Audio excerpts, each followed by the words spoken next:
Our top focus on the show, French President Emmanuel Macron met US President Donald Trump at the White House on the third anniversary of the Russia-Ukraine war. Macron warned that peace cannot mean the surrender of Ukraine, but said talks with Trump have shown a path forward despite fears of a transatlantic rift. Macron said Trump had good reason to be re-engaging with Russian President Vladimir Putin. The two leaders said that there was progress on the idea of sending peacekeepers to Ukraine, although the French president insisted on US security guarantees for Kyiv. Macron said he would work with the British Prime Minister Keir Starmer, who will visit the White House on Thursday, on a proposal to send peacekeeping troops in the event of a deal. But he called on the US to back any European troop deployment as a form of security guarantee for Ukraine, saying that they want a quick deal but not a fragile one.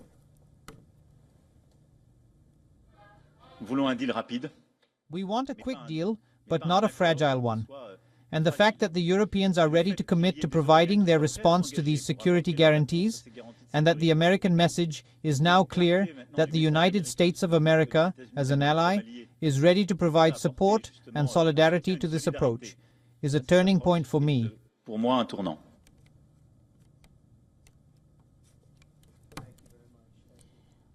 All right, that was Macron speaking after meeting Trump. As Macron insisted that Ukraine must be involved in peace talks, Trump said that the US is very close to striking a minerals deal with Ukraine, claiming that the Ukraine war could end within weeks.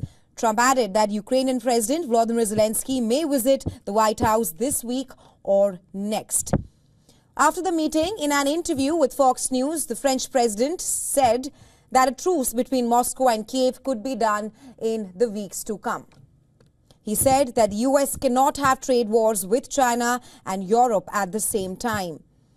Even as Macron called for fair competition in trade, Trump said that the tariffs on Canada and Mexico are moving forward as planned. Macron later joined Trump in the Oval Office to speak to the G7 summit leaders. Trump wrote on his Truth Social that everyone expressed their goal of seeing the Ukraine war end, and he emphasized the importance of the important critical minerals and rare earths deal between the US and Ukraine. Trump also said he is in serious discussions with Putin, adding that major economic development transactions will take place between the US and Russia. As Trump and Macron discussed progress towards a truce, Zelensky met European leaders in Kyiv. He called for peace this year amid mounting fears that Trump is pivoting towards Russia's stance. Well, during the meeting between the French President Emmanuel Macron and US President Donald Trump, Macron clearly said that the Russia-Ukraine war could end within weeks with cover security guarantees for Ukraine, because we know that security guarantees is something that Zelensky has been batting for. Macron also said that Europe was rather ready to provide peacekeepers to Ukraine, to which US President Donald Trump said that the Russian President Vladimir Putin also wants peace, and Putin will also accept the European peacekeepers in post-ceasefire Ukraine. But the question that now arises is that what kind of peace deal will be carved out for Ukraine?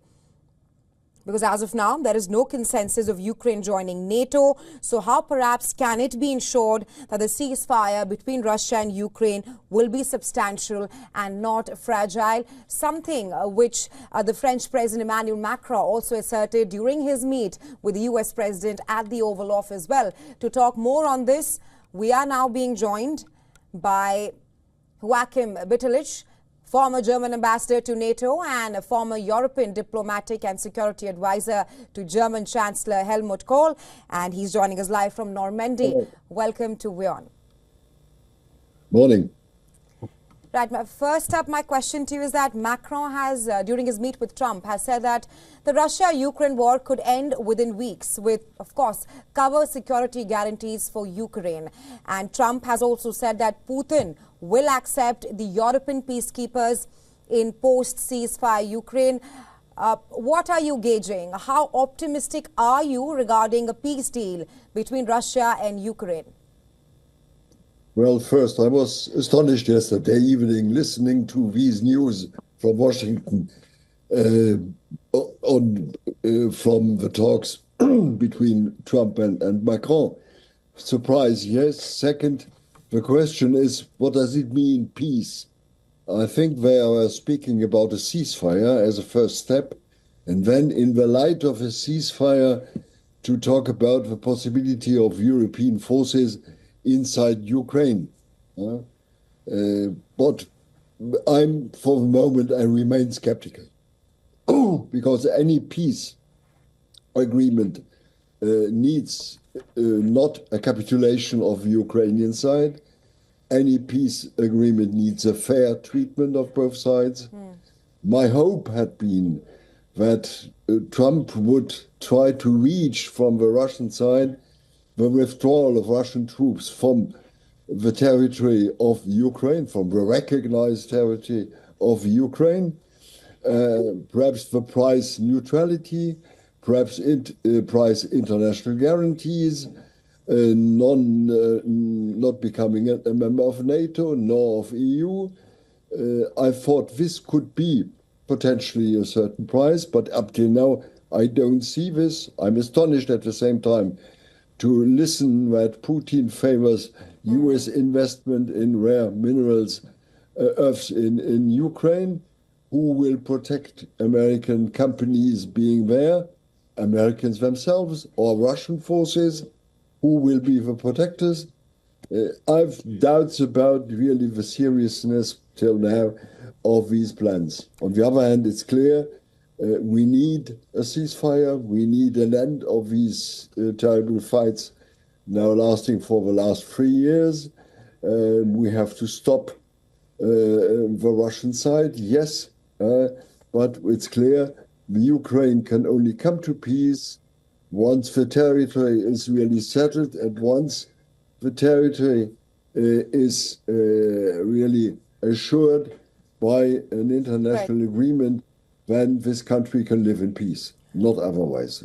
Right, Mr. Bitterlich, a lot of questions unanswered there because we perhaps don't know how will the European mission look like if they perhaps do send out the peacekeepers in Ukraine. We are seeing that the priority right now is to stop the fighting as soon as possible. Do you think that there is a risk of Ukraine perhaps being pressured into a settlement which does not address its long-term security guarantees, something which Zelensky has been harping and asserting on for quite some time? I fear this. You are expressing exactly my fears.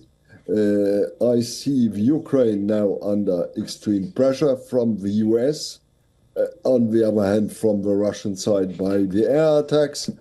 The Europeans are still a bit what I call astonished at this situation. The Brits, the French would like to say to play a certain role to stabilize it, to help the Ukraine as far as they can. But without the US, the European role is not decisive at all. Therefore, I remain skeptical for the moment, but the pressure will be there. And when I read that Zelensky will go in the next days to Washington to make its first signature or its paragraph under the contracts on the exploitation of minerals in the Ukraine, well, my fear is a bit raising even. But please look what the Americans speak about Zelensky as a dictator without elections. He can't do elections. We are not under martial law. And Putin is speaking at the same time, calling Zelensky as a toxic figure. And there you see it's the attempt of an agreement of two powers. The Russians are happy to be treated on an equal footing with the US. Again, please, the rest of the world, be aware what this could mean for you altogether. Right, Mr. Bitterlich, there's also no consensus of Ukraine joining NATO. Just a few days back, he said that he would trade his presidency for Ukraine to be a NATO rather, my question to you is that that the ceasefire between Russia and Ukraine right now, and like you mentioned, there's growing pressure. How can perhaps Europe and US ensure that the ceasefire will be substantial and not fragile, and that Russia will not violate the ceasefire, something which also happened during the Minsk agreement in 2014? Well, Minsk agreement, there has been a problem on both sides, on the Russian side and on the Ukrainian side. The Europeans have never been pushing Minsk till a real agreement. And I hope at least a ceasefire is always useful if you want. But such a ceasefire would not lead to a situation of even more insecure situation in the Ukraine, especially. Because there will be one role of the Europeans at the end of the day. It's who will pay for the reconstruction of the Ukraine? The Europeans. This is the expectation of Trump and of Putin on the other side. Perhaps the Chinese would play a certain role within this game. Let's see. But frankly spoken, my hope had been that the aim should be the re-establishment of the territorial integrity of Ukraine. The price could have been neutrality. The price could have been abstention from any NATO accession, abstention from any EU accession. This could have been, for me, the price. Even a special status of the Crimea. But what I see till today is a consecration of a Russian occupation of 20% of the territory of Ukraine, despite of the recognitions of 91. My fear has always been, in reality, the Ukraine case is an agreement to disagree between Moscow and the West. And I feel here reassured to some extent by this view.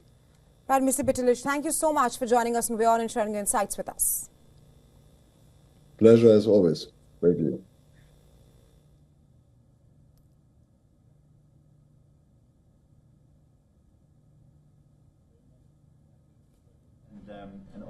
Thank you for being here. Thank you very much. Anybody want to ask a question or two? Is that a foolish question?